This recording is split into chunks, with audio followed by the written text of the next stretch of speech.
Let's go live. Let's do this. Let's do the. Let's see. We got me of Ice and Fire. We got Michael Smith, Steph, Mama Ogre. Everything seems to be coming out a little bit smoother here. I'm thinking. Everybody's saying, "Hey guys, is it working for everybody in chat?" Looks smooth for me. So happy it's back. Oh, there's John St. Baptiste. That's a good sign. All right. King McKay, what we'll do is let's do an introduction with you, my man. We'll let some people kind of get in here, and then we'll get back into discussion. So, King McKay, you are from where, and tell us what you do. I'm from the land down under in New Zealand. I'm from a land down under. You ever get? Do people always bug you with that song? I live in New Zealand, so everyone else also lives in New Zealand, so they don't bug me. Only people like you can't bug me about that. Oh but, God! So you're from New Zealand. You do YouTube. You actually do amazing Vikings content. Yeah. So at the moment, I'm doing Vikings and Game of Thrones content. You can see both those stuff kind of alternating on my channel. Sometimes I only neglect one half of my audience, and sometimes I don't. If you watch both, it's the perfect place for you. You never feel left out. But I've covered the trailers and stuff like that. I break them down. I also cover the seasons with theories and whatever, and I do character breakdowns for every now and then. Yeah, and we're actually right after this stream. We're, I believe it's 7 p.m. Eastern Standard Time. We're going to be live on King McKay's channel. We're going to be talking about Vikings, and they just released a San Diego Comic-Con trailer last week. We know that Thrones wasn't at San Diego Comic-Con this year because, I mean, they just didn't have anything to show, and it would kind of be, I mean, it's the last season, so we're pretty excited about that. But King McKay, let's get into, so here's how the stream is going to go. So I thought that it would be fun. We did some Game of Thrones season 8 speculation. You know, me and King have some of our own theories. King has a theory that's kind of going to trigger me and some people in the chat, I'm sure. And then we'll kind of take some questions from the chat. Yeah. So one of the theories I want to talk about was my Stark theory. I did a video all about why the Starks are liars, oath breakers, and turncloaks, and kind of cover the different kind of Starks, and they've all had an arc of a somewhat gray, kind of evilish, you know, not so perfectly honorable, you know, storylines. Whether it's when Arya becoming an assassin and killing people and hiding her face, or whether it's Jon being a turncloak across the wall, you know, having sex with Ygritte, whether it's Ned Stark and all the lies about Lyanna and Jon, and especially about the fight with Arthur Dayne, we see some of the petty lies he's got in there as well. Like he's clearly told Bran that he had this great fight with Sir Arthur Dayne and defeated him, and the rumor has kind of spread, and he hasn't stopped it at all. But really, what happened was Helen Reed came up behind and stabbed him in the throat. So it was brutal, and it was like totally raw and so much more blurry. Even though like it's cool that he lived and like it was a fight, so you just try to kill people. It's, you know, you're not gonna let yourself be killed over honor, hopefully, unless you're Ned Stark. but like. It kind of gave all of his children this false sense of like honor and this view of the world that was kind of lovey-dovey, knights and swords and respect and whatever, when you can't survive that way. And we saw that with Rob's storyline, how at every turn, like where it was killing Lord Karstark or not marrying the Frey girl because he had sex with Jane Poole on accident. Not Jane Poole, Jane Westerling. it was. I do the same thing, like, you know, Yara, Asha. I say Asha, and then I'm like Yara. I'm like, oh my God, it happens. And we saw that all that led to his death because he just couldn't compromise and adapt like we saw Jon Snow do. When he was beyond the wall, he had strong morals and honor as well. But Corin Harfad whispered in his ear, you have to kill me, you have to become a turncloak, you have to learn what they do, and then you have to escape. That's what you're going to do, and you're going to do it now. And he did it. He rolled with the punches, and he survived. Now, that's not me trying to hit on Jon Snow, saying like he's bad. Like, yeah. No, that's what you need to do in this world to survive. And this kind of all culminated to me for an in-game theory where I feel like Sansa's storyline displays that the most. She was like the person who believed in the songs and marriage and lovey-dovey. She loved Joffrey, but like the world is giving her the harshest possible break to that reality. You know, she's gone through all of the shit you don't want to go through in the series, apart from like dying. And now she's bringing the Stark family together, but in a different way that we've seen how Ned brought his family together. Confirmed, dying is pretty bad, apparently. Yeah. So that's kind of what I've hoped to see either in the show or, you know, maybe in the books, but I really want to see in the show because I feel like they can do it, and they're already starting to foreshadow it with what we saw last season of her bringing the family together and moving to this new era of Starks. and I really want her to survive to the very end to be the person that carries on the new Stark lineage. It's really interesting too, because this, brings thoughts in my mind about the wheel being broken, and to an extent for every family. The Lannisters have been a certain way, and the Starks have been a certain way, and the Starks kind of have had to. I mean, all of these characters have had to break the rules, certain rules, to survive in this incredibly dangerous world that George R. R. Martin has portrayed. And believe me, for anyone that doesn't think George is like sadistic and like he's like murder, like George R. R. Martin is like writing this like super bloody story, everyone. So, and I'm on the same level as you, King. Like I don't particularly think that all the Starks are like great people. Like they've all done things that would be like, well, that's very questionable. I don't know if I would do that, especially Arya. But going forward, I think that Sansa is the one that can benefit the most from all of these experiences, because she has, and I don't know if it will happen in the books, but I mean, because we do have Jane Poole, funny enough, fulfilling the role of that Sansa had with Ramsay. So there's all sorts of different things that happen. But I honestly think that like a lot of people are really going to enjoy Sansa next year. I think that in some interviews she's always pretty hype and stuff like that. Hype and love, by the way, everyone got the shirt on. She said that Sansa is going to be the true leader of the North. So that would be kind of an interesting leg in your theory that Sansa is going to, because she feels safe that she's back home. She's kind of experienced the South. That wasn't for her. Let's just say that. And now she's kind of like, in reality being like, okay, well, I think I'm going to stay with my northern roots.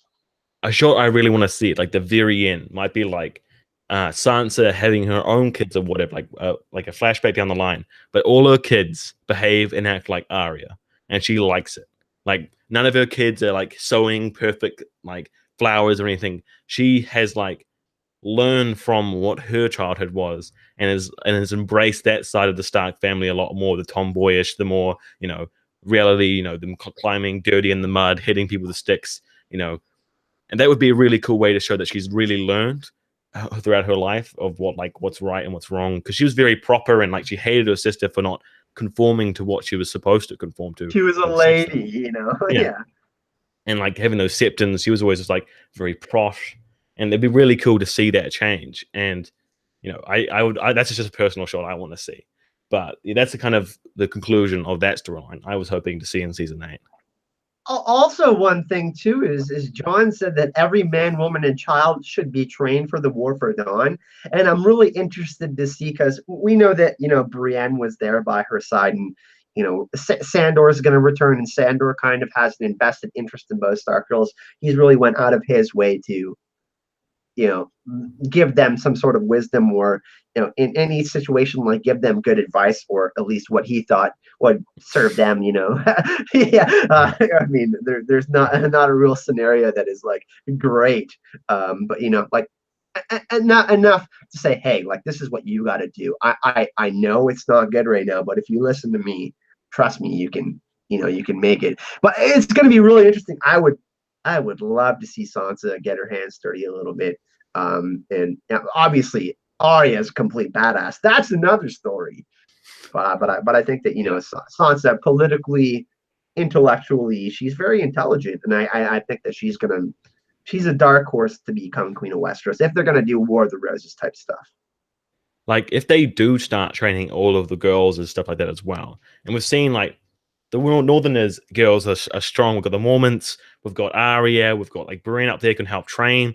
They could become like the warrior women of the North. Could be a thing going into the future of the North. Like after this all ends, it's like everyone gets trained, man, woman, and child in the North, and there'd be a thing of that region. Like all the women get trained as well to be like brutal soldiers. That would be cool.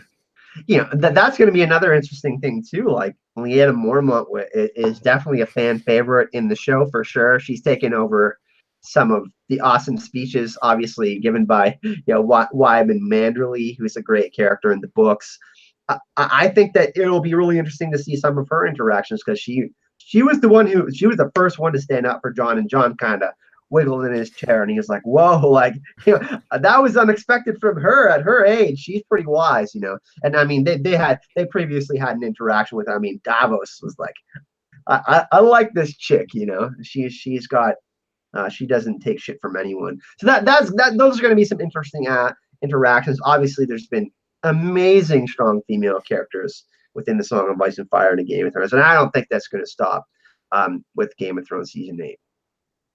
So do you have any other, I think that wraps most of the Stark storyline kind of in-game. What other kind of speculation did you have for in-game characters? Well, before we get into that, King, I do want to shout out Maura Lee and Katrin, who did make donations on the previous stream before we had the YouTube screwed up the technical difficulty type thing. So Maura Lee, thank you for your donation, and Katrin, thank you very much for your generosity. And I do want to shout some people out in chat because we got some amazing people here. Nicholas, Steph, Rayanne, Tubbs, Mackenzie Burns, another Canadian, Kelp for Life, John St. Baptiste, Laura D, Linda R, Funny Stursey, Prince That Wasn't Promised, Sherry McCain. Oh, there's a King McCain in the chat. No, he's no, we know him. Let's scroll up a little bit. I know there's Michael Smith from Australia, Peter Griffin, Linda R, Mia Ice and Fire, Mom Ogre, Bobby, and I know there's a bunch more of you. Jordy Jedi, so cute. Thank you everyone for joining us. Yeah, so for like other Starks, I mean, like the guy Starks, I think one of them is going to die. I think Bran's physical body is going to die. I actually think that he's going to skin change Warg into the Night King, and then Jon's going to have to deliver the final blow, and that'll be kind of a bittersweet moment that Jon has to do that in order for that battle to be done, because I don't think the Night King can be technically beaten one-on-one with how powerful he is. Something is going to have to happen there. So I personally think that Daenerys is going to die and Jon's going to survive. I think that most of our main characters are going to have to live without the most important person in their life, essentially. Jaime without Brienne. Cersei's going to be gone. I think Jaime's going to die. Brienne's going to survive. We're going to have, Jon without Daenerys. We're going to have other scenarios like that within the show. What do you think about that? Bran possibly not surviving and Jon maybe surviving. I think you've kind of convinced me on the whole Bran could be the Night King himself. Like, that would be a really convincing, cool spotlight when you were talking about how he goes back in time to try and stop the Night King, gets captured by like all of the children in the forest, and he's the guy that gets stabbed, and he's walked in that body. That would explain the super awesome powers of the Night King, and it would be like a really cool full circle way of like Bran's storyline, because I feel he's coming to this point where I'm like kind of getting a bit detached from him. He's a robot at the moment, and I feel like I don't know where his story's going. He's just kind of relaying information. So that would be a really cool way to bring his storyline to a really nice ending, but it's all full circle, so we don't feel like there's any like loose ends on the storyline, so they can focus on prequels after this or whatever. And it also gives them a really cool out on this entire show. The interesting thing too is that we're going to talk about Viking mythology later, and Vikings. One thing that I talked about is Ragnarok and the poetic Eddas, and you guys actually Ragnarok and Westeros episode is coming up in the next few days. John St. Baptiste in the chat has been helping me out with some research, and we got a nice video for you.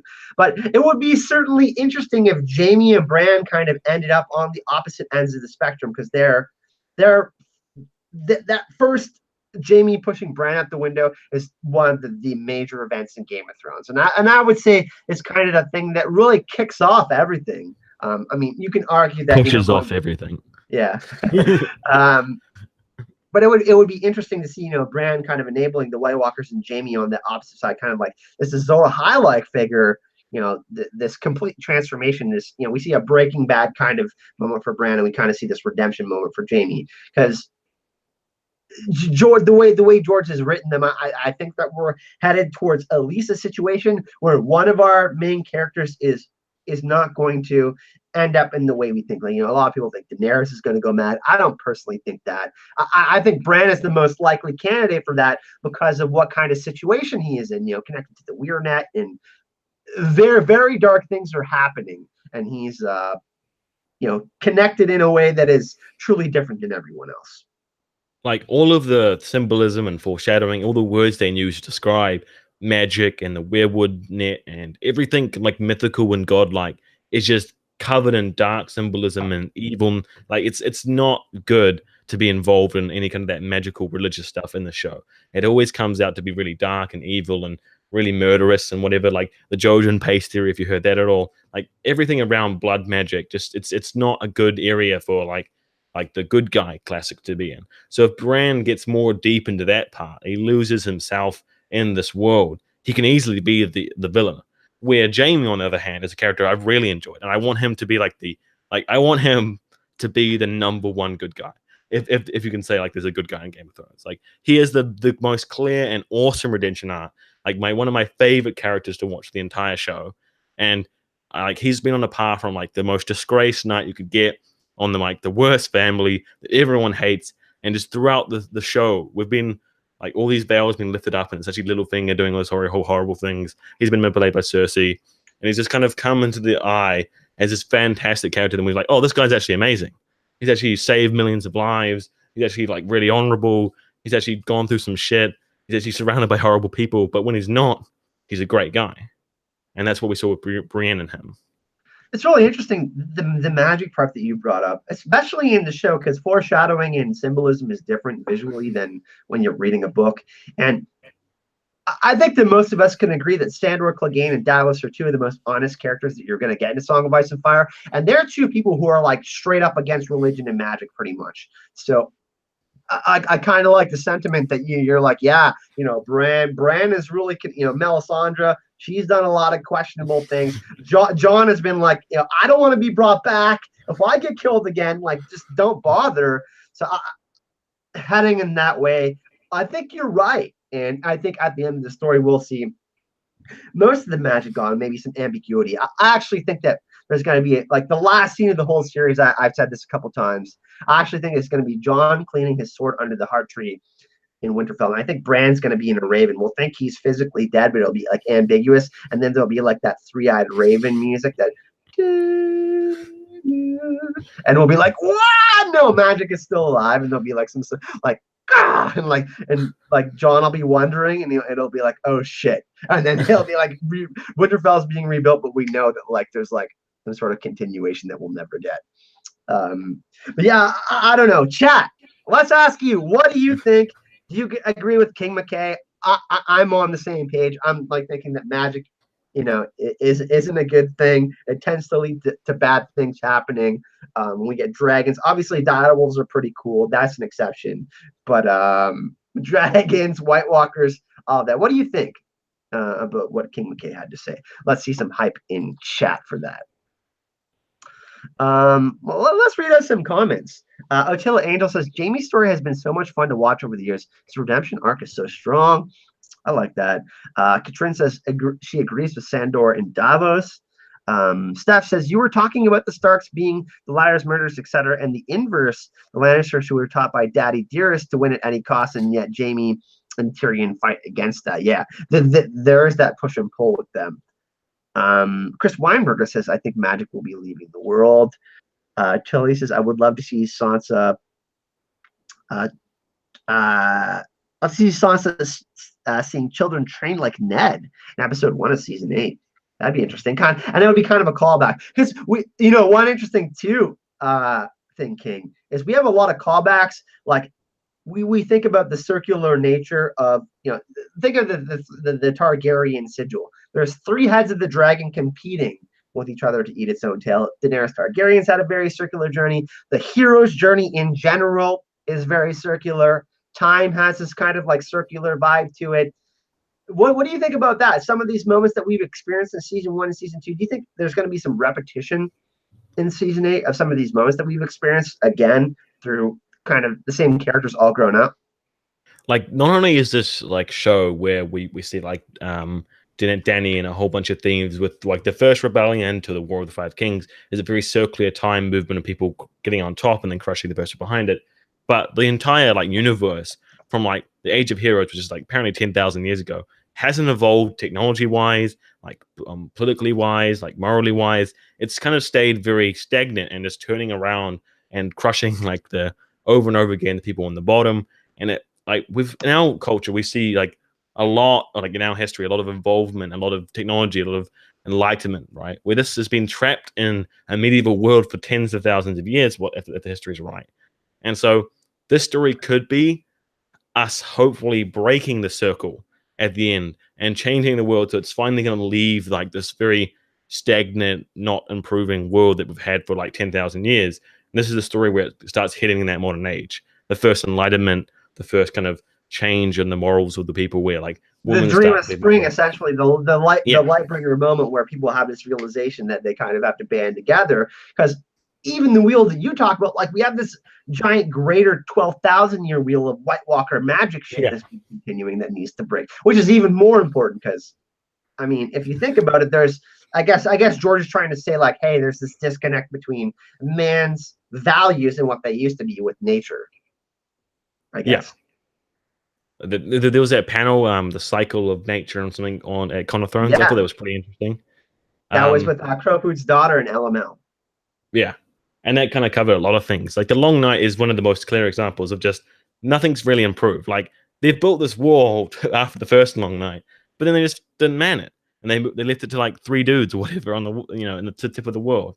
It's like they forget and they move on, and nothing changes, nothing improves. Even when they do try to build things in the short term, the civilization doesn't rise in the long term, and that I really want to see change. Yeah, I think George R. R. Martin will do this. There's no way he's not going to launch it into the new age at the end of the story.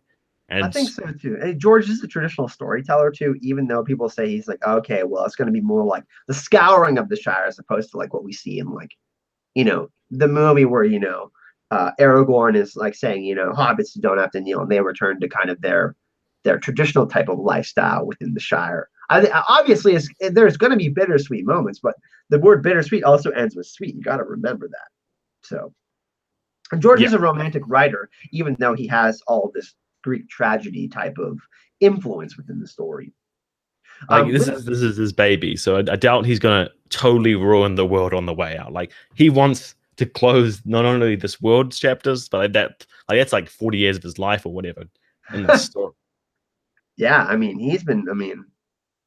writing it since, yeah, I mean, he said, I think he originally started ideas of it, the conceptualization, like early 90s, 89, that year. So, I mean, I was 3 years old then, and I'm getting pretty old. We have a couple of awesome questions, King McKay. Sherry M, who made an $85 donation like 3 streams ago. Thanks, Sherry, again.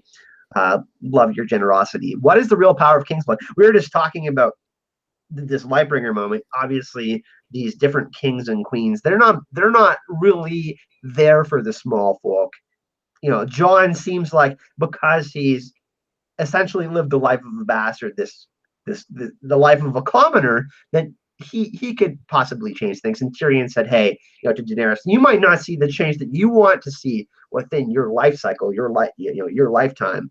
So I would love to see a moment where Daenerys realize. I mean, I kind of already feel like she, submitted to him in a way where John is more of the alpha in the relationship. I know they treat like they probably love each other equally, but in the scenario, I think that John is truly the alpha dragon kind of in the relationship, despite everything we've seen with Daenerys. So the power in King's Blood. Could John possibly change the story? What is the real power of King's Blood?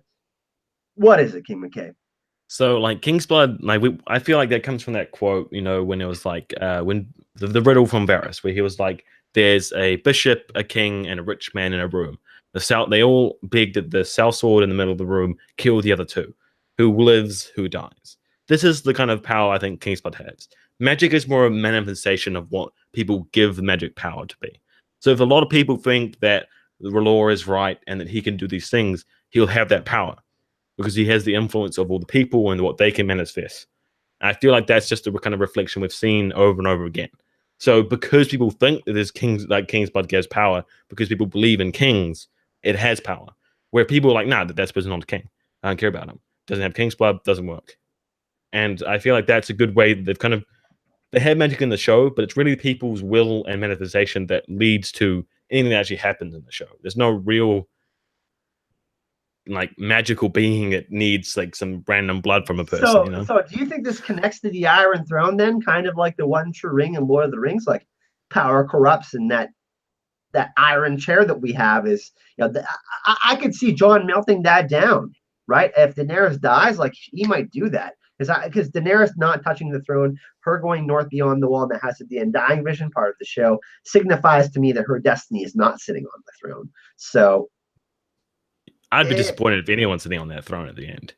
Like, it needs to melt down. It needs to be dismantled, even by the people. That'd be really cool. If I don't know how people would tear it to pieces. It's a bit sharp, but if it gets like tumbled to pieces and liberation, like when it breaks, it's more of like a moment of liberation for the people, rather than a new conqueror sitting on it. Yeah. I love your sentiment though. I'm right there with you. George likes to write things in a way where he is so literal sometimes, and people like to think it's not, because he does so many other things to make you think that it might not be like that. And that's why George is truly so great at what he's doing. We got another good question. Omega Ratatsu. I hope I'm saying that correctly. What if Bran Stark was the Lord of Light? I've heard this one before, King. For example, his ability echoes through the ages, and every account of the Red Guard was actually an interaction of the power of Bran. The theory that we were talking about that you mentioned earlier, Bran failed time traveling 3 times. Told the Mad King burn them all. Then he went back to when the Night King was being made, he failed there. So is it possible he has a similar type of effect in other parts of the world, religions and stuff? Like he can almost time travel through memories and affect things that way. Like this is kind of similar to the one Brandon at all, how like this Brandon is like super, super important and like almost the be all end all of the entire series and everything. I think if they overblow him too much, I won't like that at all. And I don't see that happening of him being like the like the Jesus Christ of this era or whatever, like the most powerful mega person or whatever. He's not. He's more of a simple, powerful warg that does have a lot of influence on this storyline. But if they go too far back, then they kind of ruin their chances of working on any prequels or other shows. So I feel like they won't undercut themselves like that. Maybe in the books, he's like a really, really big character that goes back in all the previous brands. He's part of influences almost every big event, all the way like Nymeria, whatever. But I think that's copping out of real history to do that. It's really interesting too, because they just announced they scrapped the other prequels and they're only going through with the one right now. And the Empire of Ash was something that we talked about here, and we talked about Fire and Blood. You came on the podcast before, King McKay. But I think it's interesting too, because the direct quotes from when they released kind of the prequel information, the general kind of 4 or 5 lines that were going to define what's going to be going on in it. They said the darker history of Westeros. So that to me is a super interesting thing. Tending, kind of leaning towards your theory that the Stark histories aren't as all. Their shit doesn't smell like roses, essentially. Yes. So. But I don't lend myself to the theory that Bran is everyone or everything, but I think there will be an interesting scenario in the end where we will question some of these things and that possibility. And I totally see why some people think like that. They're like, well, Bran is kind of getting to this point where he's literally connected to all of the universe, essentially, and all of its memories, and he can kind of alter it in a way. The one thing I do want to say, though, that's really interesting is that Bloodraven said, certain things to Bran, like you can't do this or you shouldn't do this. I don't think that necessarily applies to Bran. I think that Bran is completely unique, and geez, well, I think that we're going to figure out a lot more about the Three-Eyed Raven. Maybe it might not be in Throne Season 8. I think it will be. I think that we're going to get some flashbacks that are totally going to blow us away. I think that the next big shock, obviously Dan and Dave said there were 3 and George said there were 3. The burning of Shireen, Hold the Door. And I think the next one is with Bran, personally. But I don't know. What do you think? Speaking of that, Bloodraven, the one thing I really want to see in Season 8 is more information about that steer between him and the Night King. Like that, right before he killed him, they had some clear personal baggage. And that could lend to your Bran theory of that being Bran. Or it could be something else they released in Season 8. But that needs to be closed out. That was like, for me, I'm like, they have a personal grudge with each other. Like, this is big. Like of course, they're both like very ancient beings. Bloodraven not being nearly as old as him. But, like, they both clearly got personal history and connection. So either he knew the human before he turned into a White Walker, or he's been battling that White Walker for so long that they have some history. So I don't It's know what that really. would be, but that would be cool. I have Do you some have any- tinfoil. Some tinfoil that his face is within the weirwood that we see north beyond the wall. The one that's actually then the person that's made into the Night King is tied to. You had an ooh there. I just wanted to see what your tinfoil theory was. Yeah, no, I think that's his face in the tree. I don't know. There's something really odd about him. Some people think that that's actually Bran. Yeah, and there's all sorts of different versions of Bran, which would make things super complicated. And a lot of the actors have went up to say that there's an unpredictable ending. So I tend to have to think that it deals with Bran because we're getting the most. I mean, the stuff that is the most intriguing to me when we saw that that person being made into a White Walker, that was one of the moments where I was like, "Whoa, the children did that." I was like, "Okay, there's something in the end of the story that is truly going to shock us about that." Like we're going to get more. I don't know if we're going to get a lot more, but there's going to be. And the cool thing is too, is I've talked about this before, King. The dehumanization of the White Walkers, essentially, they've lost all their ability to be human. They can't communicate and speak. Like they're communicating through symbols. The rehumanization of them in some sort of way where we feel some sort of empathy or compassion for them would be really interesting. Wells Woman just said, the tree desires human blood, they're evil equals burn them all. Imagine if there's that just, for me, just starts making gears turn. I'm thinking like another Bran spiral, right? You said how he could have accidentally went back in time and implanted the idea of burn them all in like the Mad King said. Imagine if he's trying to burn these trees down because of like they're evil and they're taking like humans' blood or whatever, and he tries to send out a message of like burn them all or whatever. And it goes all the way back down the history line, all the way to the Andals burning the first trees and starting the war between the children of the children of the forest or whatever.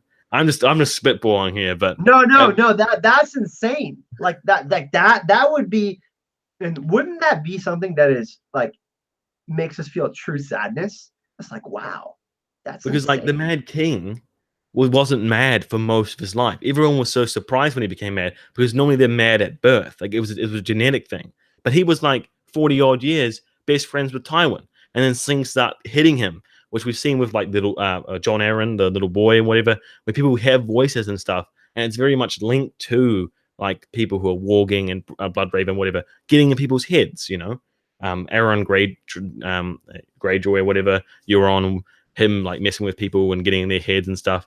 So that could be the Mad King getting influenced, and that could be Bran again. Like imagine if he killed his own. Everyone in chat.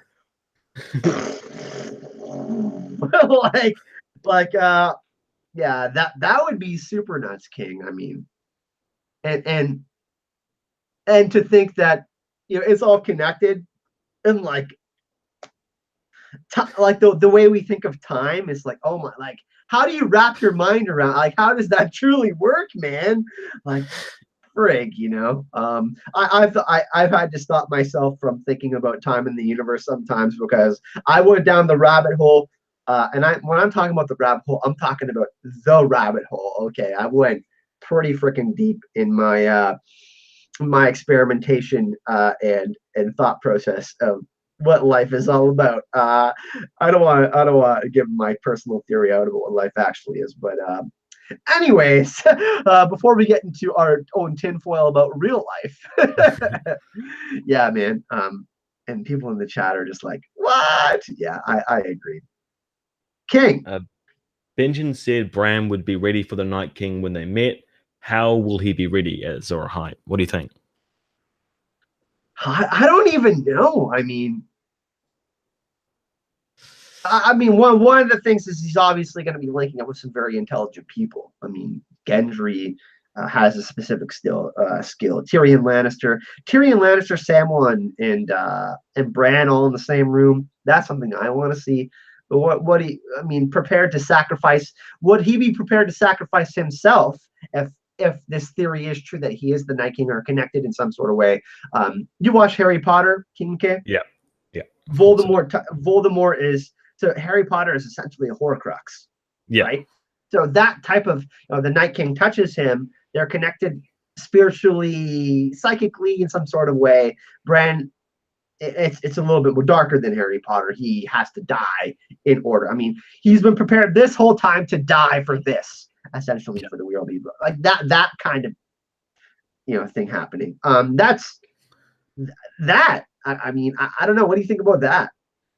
That would be a really strong way. Like if the Night King isn't Bran, that was something I'd like. Second, Night King being Bran was number one. Second, they've really linked, and Bran still has to die to kind of counteract each other, to end each other because they're linked.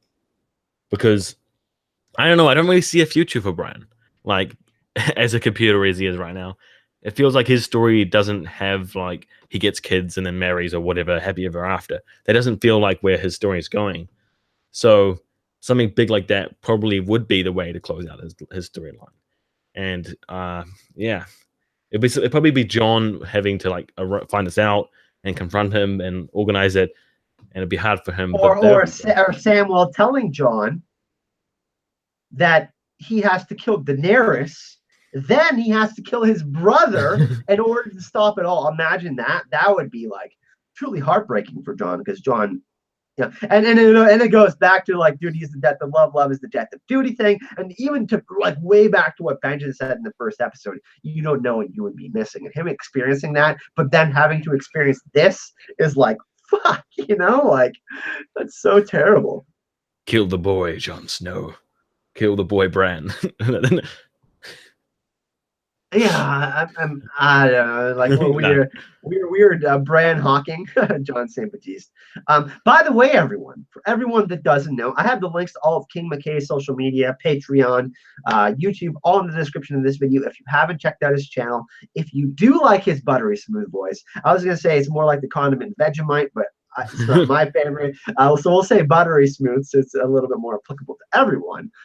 You can check out his channel. He does Vikings content. He does Thrones content. He's taking a little bit of a break from Thrones, but he has come on the channel with me and Gemma before and today. And he does, like he did a video last week on House Stark. So he is every now and then trying to get back into Thrones during this long night. But yeah, King, tell us a little bit about what you do on the channel, and then we'll get back to some more questions. Well, at the moment on my channel, the Game of Thrones videos I'm doing really, really bad, slightly wiggling art on my videos. Then I've got my Vikings videos, which are a little bit less edited, but because they're a little bit more speculated, I'm not as well versed in the universe of Vikings as I am in Game of Thrones. So it's more of like a fanboy, just kind of going through things, looking at what we could see, and guessing a lot more than I do with Thrones. So if you're trying to enjoy like the more lax way of looking at Vikings, because there's not that much on that show, you can either stay here on this channel because he's going to be putting out more, and also on my channel. And then the Game of Thrones stuff, of course, I'll be putting every like 1 or 2 weeks, hopefully one of those more edited theories or whatever on them. I won't be doing much apart from like theories and character breakdowns until the season probably. Yeah. But yeah, I'll be definitely doing a live stream after this one on my channel on Vikings if you want to check that out. Yeah, we will be actually about an hour from now. We're gonna go for another 20-30 minutes in this live stream, and then we'll pop over to, we'll have a little break, and then we'll be on King's channel. But we're gonna open up the Q&A. But yeah, I mean, any of you that are interested in Vikings, there's an amazing San Diego Comic-Con trailer that we're just getting to, and we actually did a 35-minute video or a 30-minute video where we broke down the trailer. But there were so many amazing comments that we decided that we wanted to do a live stream on King McKay's channel to address all the awesome questions and comments that you guys had based on what we said. So yeah, also like I said, if you do want to support King, Patreon, Twitter, all that in the description of this video. So King, well, let's get to some questions in the chat. Chat is always pretty hype, and let's get to that. Who doesn't love the Kiwi accent? Everyone loves the Kiwi accent. it's Chrissy of Oldstone. Oh my goodness, she's awesome. Okay, so Mama Ogre says, Q&A, Azor Hype, do you reckon the Weirwood Tree's Weirwood Net is Westeros versions of ley lines and being powerful points, magic spell, or sacrifices? What do you think about that? Yeah, like I'm not totally versed in what the comparison he's pulling there, but they definitely aren't used for sacrifice.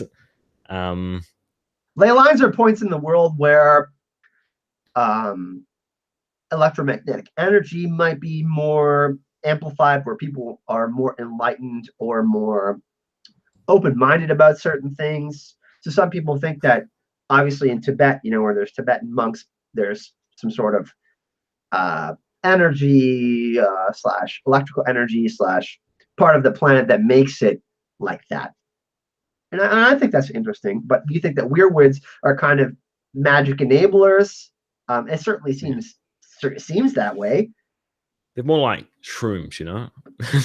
They're like if people come to like a bush or whatever, they sit around it and then they touch it or whatever, and they get like more kind of in a hallucinized state, and then they can link more to the universe or whatever. Like there's like the comparisons between drug use and like warging is very clear. Like the kind of expressions we have, like I'm one with the universe, I can see everything.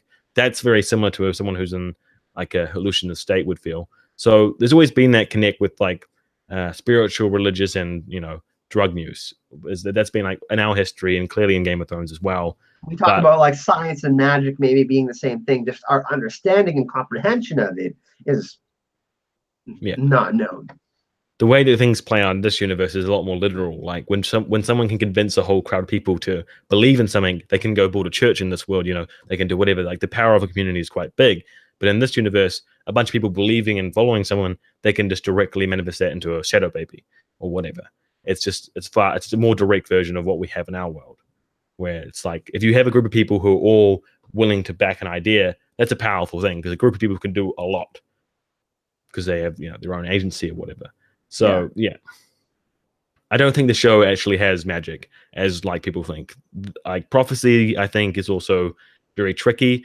And the more we analyze the books, the more we see that it's probably more people implanting things and like they'll say a prophecy and then try and make their prophecy come true as much as they possibly can.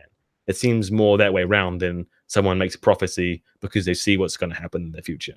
So I think everything around magic and prophecy is a trick, and that's trying to like throw you off in this world, because the way it's conveyed to us, it's not 100% accurate. Everything we see, like we can be misled by the show over and over again. So we have to see it as the eyes of through like the lens of we're getting shown something that's got a whole bunch of filters on it that's part of this world, and it's kind of like a little bit detached from reality, but the general themes are always true from what they're showing us on screen. I don't think I could have said it any better. John St. Baptiste says Q&A is Stark history whitewashed because there are so many POVs. King McKay, what do you think? It'd be interesting. Like we get a lot of history from the Starks and whatever, and it's clear that their history is darker than what their like family thinks. It's not very like they had so many wars in the north. They conquered it all quite viciously, and like they have pretty brutal cultures. They just like kill anyone without like a trial. They just kind of get them, push their head down a rock and swing the sword themselves. So yeah, it could be a little bit, very untrue and whatever. And we'll see that more and more as this new Starks come in, and they see that the history of the Starks isn't as beautiful and pretty as we think. Even if where they were fighting the Boltons or whatever, like you don't get to mess with the Boltons without doing something wrong. Yeah, it's definitely possible. John St. Baptiste. Jesse Verdusco, I hope I'm saying that correctly. What does Sandor mean when he told Gregor, "You know who's coming for you"? I think it's pretty literal that Sandor is going to just straight up. Clegane hype.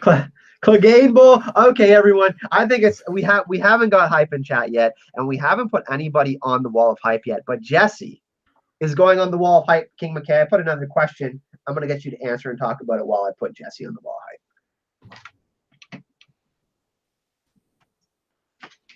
So I want to talk about Clegane, but like it's going to be pretty insane to have that showdown between the two of them.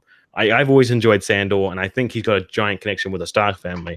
So when we finally do get that fight, like they have to bring down the mountain in a way which the Sandor learns some kind of ability of which to take down undead with, and then they can use that to take down the White Walkers or something. That would be a really interesting way to do it, because we would learn a one way that they can help in the war of like the dead and whatever, because he's like a semi-undead person, and it'd be kind of Qyburn giving them a test subject of how to take out a dead person, whether it's with fire, because Clegane hates for fire, and it's been his fear his whole life. But if he has to use that to kill an undead, because that's one of the ways we know how to do it, then it'd be just positioning his entire storyline and come full arc. And that would be just so fantastic to see him overcome that fear of fire. And then finally, once he's overcome the fear of fire and use it to kill the undead, and then use that knowledge in the North to help him win the War of the Five, the War with the Long Night. So what did I miss out on? I was talking about Clegane overcoming his fear of fire to defeat an undead, his brother, or whatever, and then they can use that knowledge and that expertise beyond the wall to help fight the undead there. I put Mackenzie and Jesse Verduzco on the wall, but someone says put Tilly Lopez on the wall. I will do that, actually. I'm loving all this fire and hype. I'm gonna put some in the chat as well.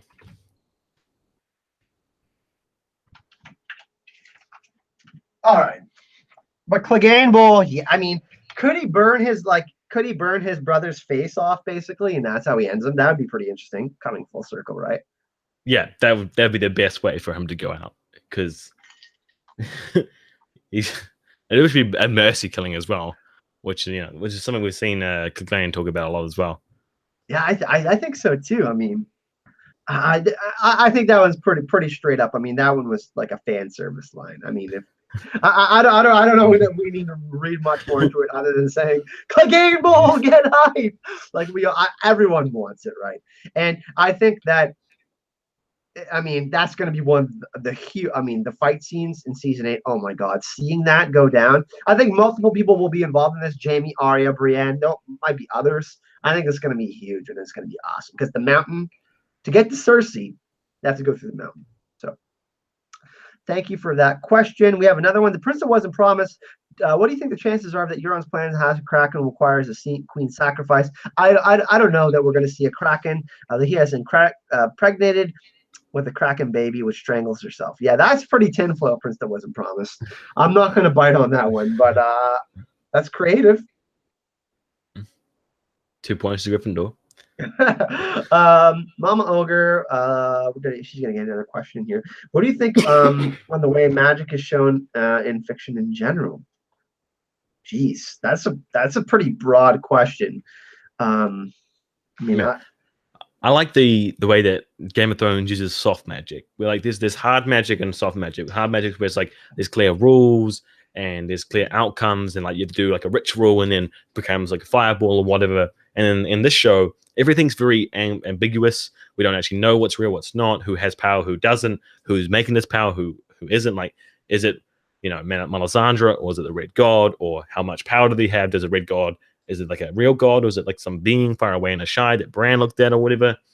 It's very that's why I like soft magics a lot. I also do like hard magics as well. I just like fantasy, to be honest. But they all have their like pros and cons. It's nothing like soft porn and hard porn, people. Relax. I know someone's gonna bring up something messed up in chat about this. Soft and hard. Yeah.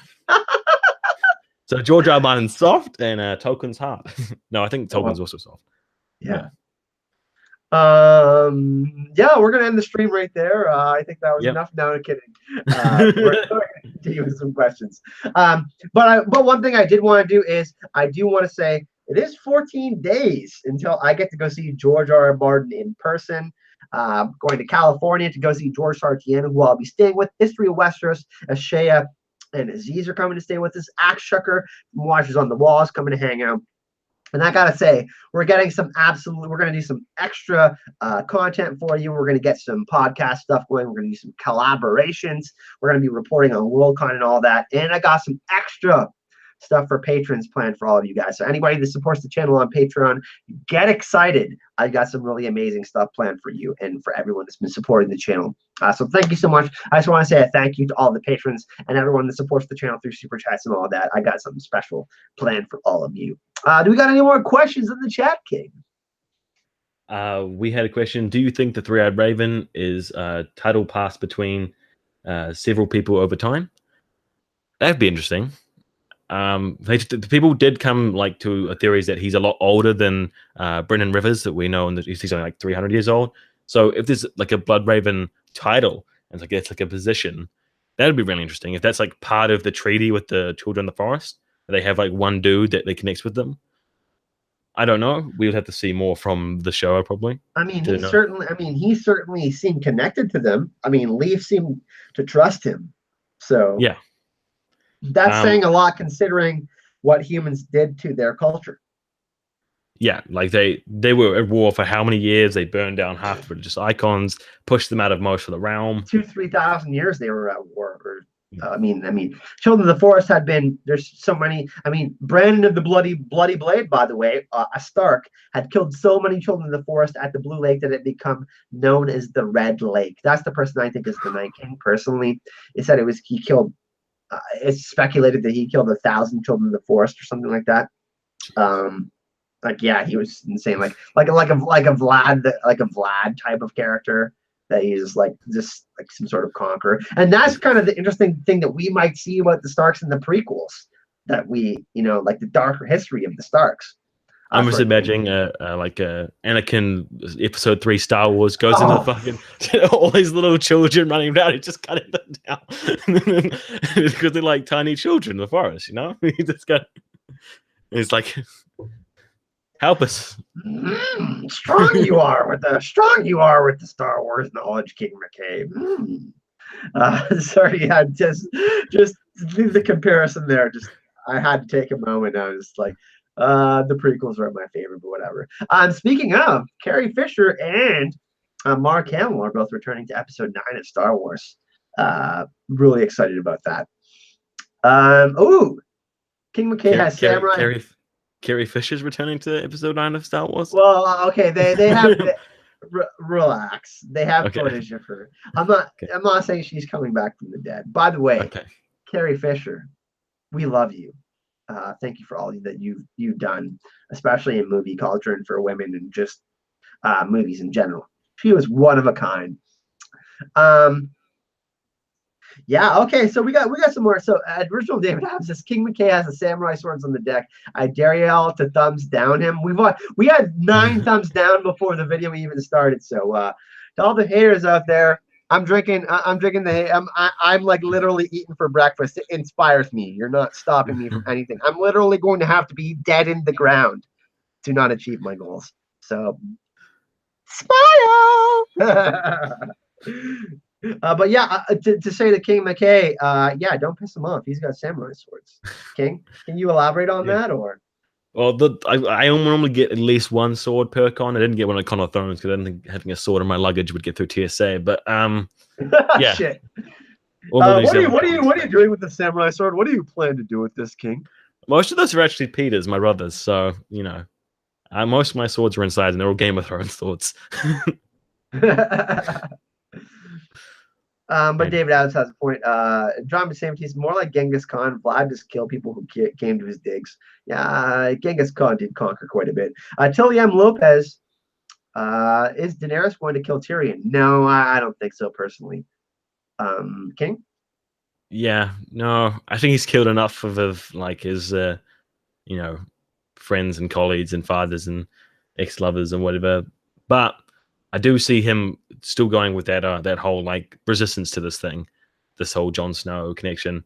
And when he finds out about the whole relationship thing, that's going to be interesting. Yeah, yeah. I mean, a lot of people. I mean, we did the boat sex scene reenactment at Con of Thrones. For anybody that hasn't checked it out, it's super funny. Best video on YouTube. Yeah, we're actually, by the way, we're having inside knowledge. We're having a discussion of filming parts 2 and 3 of that at Con of Thrones next year, where maybe Daenerys has babies. And I'm Daenerys, so we will see. Jon Snow, go do the dishes. Stop living your beer battles everywhere. The castle is unkempt. Yeah, that's just a little preview. Find me more jewelry, honey. You're a chair. You're not taking. You're out fighting the White Walkers, and I'm cleaning the castle. That's kind of where we're gonna go with it, I think. But I don't know where I was going with after that. Jesus, I've now had a brain fart. King McKay, take over the podcast. King McKay watching a new Netflix show called The Secret City, based in Australia. It's really good. I haven't seen it, and I'm not associated with Australia. We're New Zealanders. Okay, we've got a clear separation of water. Yeah, I honestly agreed. It was on Friday. It was on Thursday stream. People were saying Khaleesi, and they said they wanted me to dress up as Daenerys for Halloween. I agreed to this because people were donating lots of money, and I thought it was pretty funny if because I mean I didn't wear a wig at the boats on the boat sex video, and I felt that it might be something that people might think is funny. I'm sort of regretting it now, kind of. But I'm gonna keep my word and dress up as Daenerys for Halloween. You can do the Quaith one, the Karth one, where it's like the one boob throughout that dress. If you get that one for Titanic. No, I'm not doing that. I feel like you would get to be a high view stream. What are you talking about? Everyone wants to Geez. come in. But anyways, I'm dressing up as Daenerys for Halloween. Yeah, it's gonna be really funny. It's gonna be really funny. So what we're gonna do is we've got about another 10 minutes left of the stream. We're gonna do a thing called lightning round, and we're gonna try to answer your questions, as many as we can, within 10 minutes. One sentence, two sentences to your questions, because just to kind of illuminate things, especially for this chat, since all of you are so active and hype all the time, it is so difficult to get to all of your questions, and I want to try to get to as many as possible, and yeah, just make sure that love is thrown to everyone. So, King, we're going to do a lightning round here. Yep, I am across the Tasman. Yes. Oh God! Hashtag Khaleesi and Con Snow is starting in chat. Daenerys with a full beard. Yeah, I don't know. I might shave. I don't know what's going to happen. Fifi, Hovian, do you think there are other dragons? No, maybe not the kind of dragons we've seen in the series so far, but like Wyvern type ones would be different. Like not that's enough, King McKay. That's a lot for lightning round. Will Arya marry Gendry? No. No, we'll skip. Sorry, Dana Bats. You think Dario will betray Dany when she finds out that she's pregnant? Yeah, I don't think we're gonna see Dario in season 8. We could though. Yeah, I think his storyline's over. Will Arya use Catspore on Cersei? Let's hope so. That'd be awesome. I'm gonna say no, but I do think there's gonna be a scenario where Jaime and Arya fight over who to kill. Who's going to kill Cersei? Lordy, can you answer my questions on shadow babies? What are shadow babies?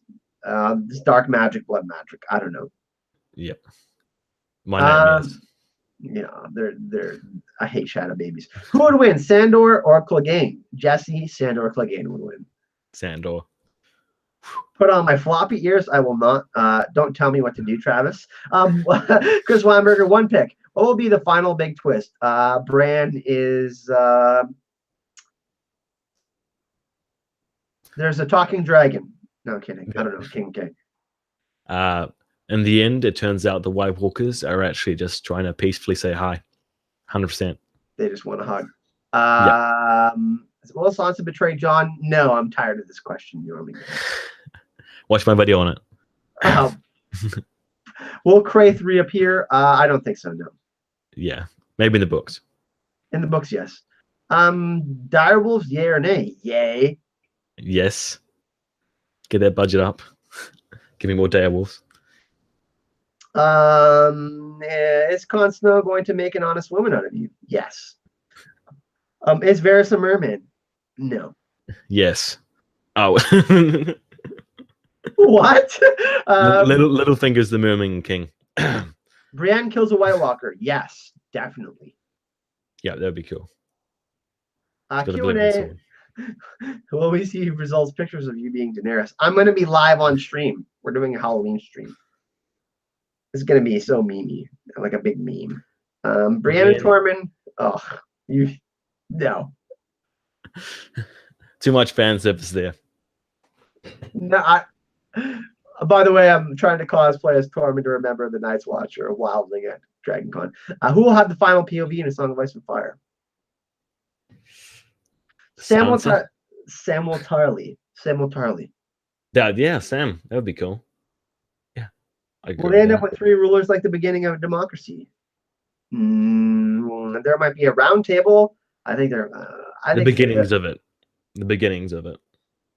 Will we see a dragon versus dragon fight? 100%. I can confirm that's going to happen. So,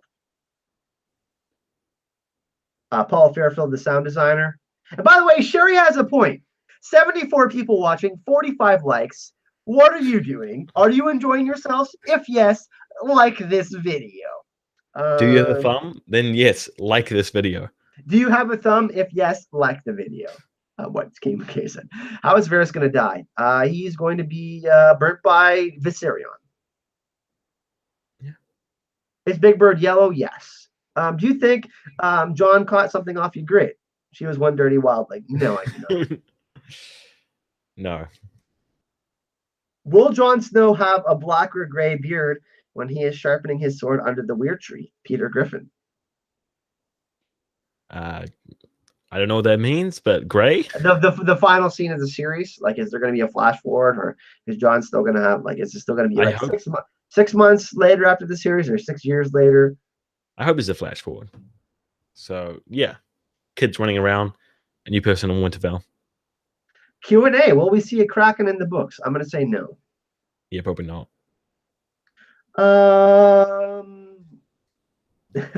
Yeah, we had 9 dislikes before the stream. It's pretty funny, actually.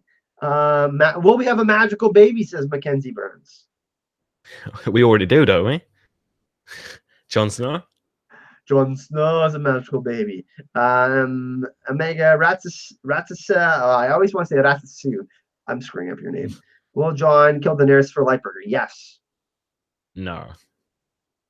Fake news. Robbie will say Q&A. Any chance we'll see something going on in the Eastern Age of Heroes spinoff? Yeah, definitely. We're going to see the East. Yep. Sherry, can the White Walker see? Yes. I'm going to say yes. Will we see Little Sam? Why is Little... Okay, we're going to answer one more. Is the series going King Arthur on us and with a round table of leaders? Yes. Yeah. So thank you for joining us, everyone. We had an absolute blast hanging out with you today. Of course, thank you so much to my host, King McKay, for joining us today. We are actually going to be going live on his channel. If you go, I'm going to actually go find the link somewhere. We're going to be talking about Vikings. If you watch the show Vikings, we're going to be discussing the most recent San Diego Comic-Con trailer.